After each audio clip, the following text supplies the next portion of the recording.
ప్రభు నామానికి స్తోత్రం చెల్లిస్తున్నాం. మరొకసారి ఉదయకాలమందు ఈ వాట్సాప్ మెసేజ్ ద్వారా మిమ్మల్ని దర్శించుట దేవుడు నాకు అనుగ్రహించిన ప్రత్యేక తరుణం అని భావిస్తున్నాను. మనమందరం కూడా ఈ యొక్క కరోనా వ్యాధి కొరకు మనం ప్రార్థన చేయాలా. ఈ యొక్క తెగులు వైరస్ కొరకు దేవుడు తీసివేయనట్లు మనం ప్రార్థన చేయాలా. ప్రపంచమంతా కూడా అలజడి అల్లకల్లోలం అయిపోతుంది. లక్షలాది మంది మరణిస్తున్నారు. ప్రభు అది మన భారతదేశంలో కూడా ఎక్కిపోతుంది. కాబట్టి మనం ఈ దినాల్లో ప్రభు వైపు తిరిగి పశ్చాత్తాపంతో పట్టుదలతో ప్రార్థన చేయవలసిన వారమై ఉంటున్నాం. ఈరోజు మనం ధ్యానించబోయేటువంటి వాక్యం ఏదనగా రోమీలకు రాసిన పత్రిక 1వ అధ్యాయం 28వ వచనము. మరియు వారు తమ మనస్సులో దేవునికి చోటియనల్లకపోయి గనుక చేరాని కార్యములు చేయుటకు దేవుడు భ్రష్ట మనస్సుకు వారికి అప్పగించెను. చేరాని కార్యములు చేయుటకు భ్రష్ట మనస్సు, దుష్టమైనటువంటి మనస్సు, పాపిష్టి మనస్సు కలిగకూడదని ఉండకూడదు.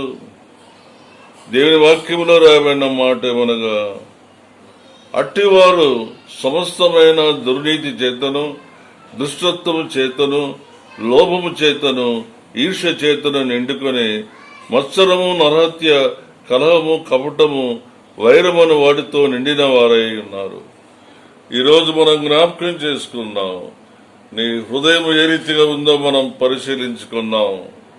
ఇక్కడ పౌలు సెలవిస్తున్న రోమీలకు రాసిన పత్రికలో భ్రష్ట మనస్సు, చెప్పాలంటే పాపిష్టి మనస్సు, ఇంకా మనం చెప్పాలంటే లోక సంబంధమైన మనస్సు, పాపముతో నిండినటువంటి మనస్సు, ఆ మనస్సును మనం తీసివేసుకొని క్రీస్తు యేసు కలిగిన ఈ మనస్సును మనం కలిగి ఉండవలెను. అపోస్తలుడైన పౌలు ఫిలిప్పీయులకు రాసిన పత్రికలో 2వ అధ్యాయంలో రాబడిన మాట, have the mind of Christ, క్రీస్తు యేసు కలిగిన ఈ మనస్సును కలిగి ఉండండి. కాబట్టి ఈరోజు మనం చేయవలసిన ప్రార్థన ఏంటంటే, ప్రభువా నాలో ఉన్నటువంటి భ్రష్ట మనస్సును తీసివేసి క్రీస్తు మనస్సును నాకు దయచేయము. Change my corrupt mind into a Christ mind. దుష్టుల ఆలోచన వలన, పాపుల మార్గంలో నిలుచుట వలన, అపహాసకులు కూర్చుండడం వలన సైతాను మన హృదయాన్ని, మన మనస్సును చెడగొట్టినాడు. కాబట్టి ఈరోజు మనం చేయవలసిన ప్రార్థన వచ్చేదంటే, ప్రభువా నాలో ఉన్న భ్రష్ట మనస్సును తీసివేసి, పాపిష్టి మనస్సును తీసివేసి క్రీస్తు యేసు కలిగినటువంటి ఆ పరిశుద్ధమైన మనస్సు నాకు దయచేయమని మనం ప్రార్థిస్తాము. పౌలు సెలవిస్తున్నాడు, క్రీస్తు యేసు కలిగిన ఈ మనస్సును కలిగి ఉండండి. ఆయన దేవునితో సమానంగా ఉండట విడిచిపెట్టకూడని భాగ్యమని ఎంచుకునలేదు గాని దాసుని స్వరూపం ధరించుకొని తను తాను రిక్తుడుగా చేసుకున్నాడు. మరి ఎందుకు ఈ రీతిగా మనం ధ్యానించవలసిందంటే, క్రీస్తుని గురించిన జ్ఞాన హృదయం మనం కలిగి ఉండాలి. మనం ఏమని ప్రార్థన చేయాలంటే, give me the heart of wisdom. పౌలు రాస్తాడు తన పత్రికలో, give me the heart of the knowledge of God. యేసు క్రీస్తుని గురించిన అతి శ్రేష్టమైన జ్ఞానాన్ని మనం సంపాదించుకోవాలి. లోక జ్ఞానం ఉంది గాని పరలోక జ్ఞానం మనం కలిగి ఉండవాలని ప్రభు మనల్ని హెచ్చరిస్తున్నాడు. కాబట్టి ఈరోజు మనం జ్ఞాపకం చేసుకుందాం, క్రీస్తు మనస్సు మనం కలిగి ఉండాలంటే ఈ రోమీలకు రాసిన పత్రిక 1వ అధ్యాయంలో 7 ప్రాముఖ్యమైన విషయాలు రాయబడినాయి. వాటిని మనం జ్ఞాపకం చేసుకుందాం. మొదటిది, క్రీస్తు రక్షణ సువార్తను ప్రకటించవలెను. 1వ అధ్యాయం 1వ వచనము. యేసుక్రీస్తు దాసులను అపోస్తలులకు పిలువబడిన దేవుని సువార్త నిమిత్తము ప్రత్యేకించబడిన వాడినై దేవుని యొక్క సువార్తను మనం ప్రకటించాల. మీరు సర్వలోకమును వెళ్లి సర్వ సృష్టికి సువార్తను ప్రకటించమని చెప్పాడు. ఏ సంతోషాన్ని, ఆనందాన్ని, ఏ రక్షణ భాగ్యాన్ని మనం పొందినామో అనేకులకు ఈ రక్షణ సువార్తను మనం ప్రకటించాలా. The gospel of Christ must be proclaimed. ప్రభు నామానికి స్తోత్రం చెల్లిస్తున్నాం. ప్రభు కోరేది, నా ఎదుగు రండి, నా యందు విశ్వాసం ఉంచండి, మీరు నా దగ్గర ఏం నేర్చుకున్నారో మీరు వెళ్లి ప్రకటించండి. క్రీస్తు రక్షణ సువార్తను ప్రకటించవలెను. We must proclaim the gospel of Christ. రెండవది, రోమీలకు రాసిన పత్రిక 1వ అధ్యాయము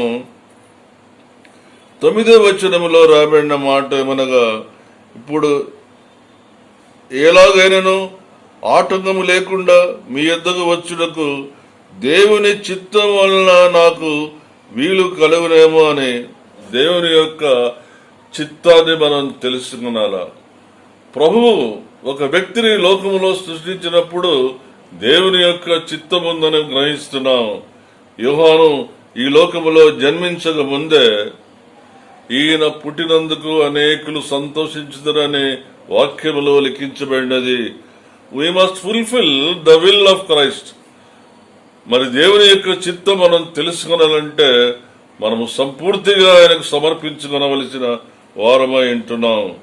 మూడవది, మరి రోమీలకు రాసిన పత్రిక 1వ అధ్యాయము 16వ వచనము, సువార్తను గురించి నేను సిగ్గుపడేవాడను కాను, ఏలైనగా నమ్ము ప్రతివానికి మొదట యూదునికి గ్రీస్ దేశస్థునికి కూడా రక్షణ కలుగజేయుటకు అది దేవుని శక్తి అయి ఉన్నది. దేవుని యొక్క రక్షణ సువార్త దేవుని శక్తినిస్తుంది. క్రీస్తు అనుగ్రహించు ఆ పరలోక శక్తిని మనం పొందవలసిన వారమై ఉంటున్నాం. The power of Christ. ప్రభు తన బిడ్డలకు అనుగ్రహించే ఒక శక్తి ఏమనగా,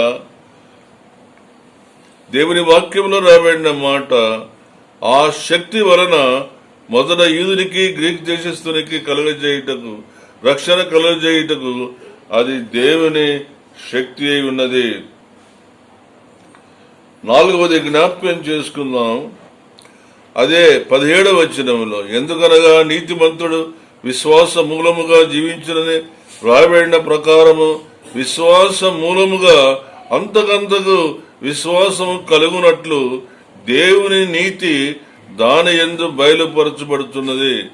దేవుని యొక్క నీతి అనగా నేను చాలాసార్లు చెప్తున్నాను, దేవునితో నిజమైన సంబంధం కలిగి ఉండుట. To maintain the relationship with God. ప్రార్థన ద్వారా, వాక్యం ద్వారా ఆయనతో మనం సంబంధం కలిగి ఉండవలెను. దేవుని నీతిని మనం దేవునితో సంబంధం కలిగి జీవించవలసిన వారమై ఉంటున్నాం. 5వది 23వ వచనములో ఉంది, వారు అక్షయుడకు దేవుని మహిమను క్షేమకు మనుషుల యొక్కయు పక్షుల యొక్కయు చతుష్పాద జంతువుల యొక్కయు పురుగుల యొక్కయు ప్రతి స్వరూపముగా మార్చిరి. దేవునికి మహిమ కలగాల. మనుషులు మీ సత్క్రియలను చూచి పరలోకమందున్న మీ తండ్రిని మహిమపరుచినట్లు వారి ఎదుట మీ వెలుగును ప్రసరింపజేయుడి. The glory of Christ. 1వ అధ్యాయము 25వ వచనములో రాబడిన, అట్టివారు దేవుని సత్యమును అసత్యమునకు మార్చి సృష్టికర్తకు ప్రతిగా సృష్టమును పూజించి సేవ చేసిరి. యుగ యుగముల వరకు ఆయన స్తోత్రార్హుడై ఉన్నాడు. క్రీస్తు సత్యవాక్యమునందు విశ్వాసం ఉంచవలెను. The word of Christ. ఆది యందు వాక్యముండెను, వాక్యము దేవుని యుద్ధముండెను, వాక్యమే దేవుడై ఉండెను. ఈ వాక్యమునందు మనం విశ్వాసం ఉంచాల.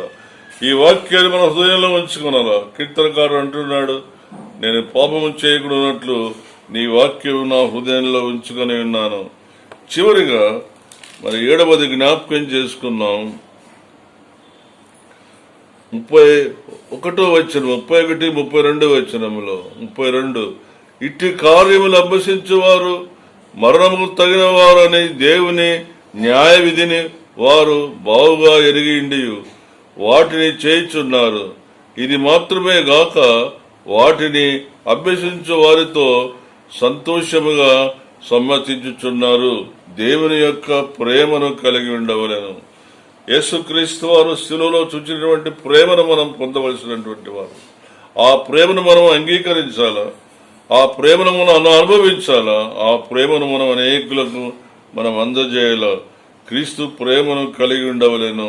The love of Christ. నేను మీకు కొత్త ఆజ్ఞ ఇస్తున్నాను, నేను మిమ్మల్ని ప్రేమించిన రీతిగా మీరును ఒకరిలో ఒకరు ప్రేమ కలిగి ఉండవాలని ప్రభు సెలవిచ్చి ఉన్నాడు.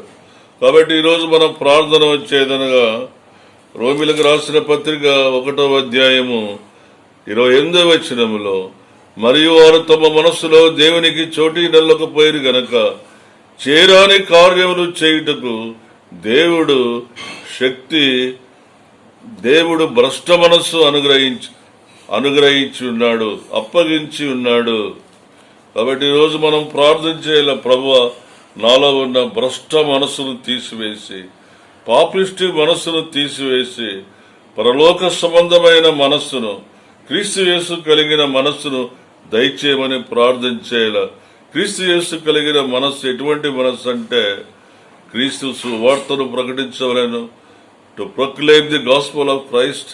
రెండవది, దేవుని చిత్తం నెరవేర్చవలను, we must fulfil the will of Christ. మూడవది, క్రీస్తు శక్తిని కలిగి ఉండవలను, we must possess the power of Christ. నాలుగవది, క్రీస్తుతో సంబంధము కలిగి ఉండవలను, ది రైచియస్నెస్ ఆఫ్ క్రైస్ట్. ఐదవది, క్రీస్తు మహిమపరచబడవలను, ద గ్లోరీ ఆఫ్ క్రైస్ట్. ఆరవది, ద వర్డ్ ఆఫ్ క్రైస్ట్. దేవుని యొక్క వాక్యాన్ని మనం ధ్యానించాలా, పఠించాలా. దివారాత్రము దాన్ని ధ్యానించేవాడు ధన్యుడు. ఏడవది, క్రీస్తు ప్రేమను మనం కలిగి ఉండవలను, ద లవ్ ఆఫ్ క్రైస్ట్.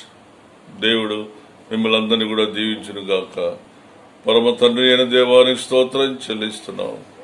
మాలో ఉన్నటువంటి భ్రష్ట మనస్సు తీసివేయండి నాయన. చేరాని కార్యములు చేయడానికి భ్రష్ట మనస్సు సైతాన్ని అప్పగిస్తున్నాడు నాయన. క్రీస్తు యేసు కలిగిన మనస్సును మాకు దయచేయండి నాయన. ప్రభువా, 7 విషయాలు మాతో మాట్లాడిన ప్రభువానికి స్తోత్రం చెల్లిస్తున్నాం. ఆశీర్వదించమని, దీవించి నడిపించమని, మేము క్రీస్తు కొరకు సాక్షిగా జీవించే భాగ్యం దయచేయమని యేసు నామమున వేడుకొంచున్నాం తండ్రి. ఆమేన్. పరమ తండ్రి అయిన దేవుని ప్రేమయు, మన ప్రభును రక్షకుడైన యేసు క్రీస్తు కృపయు, పరిశుద్ధాత్మ యొక్క అన్యోన్య సహవాసం సన్నిధి సదాకాలము త్రయుండుగాక. ఆమేన్.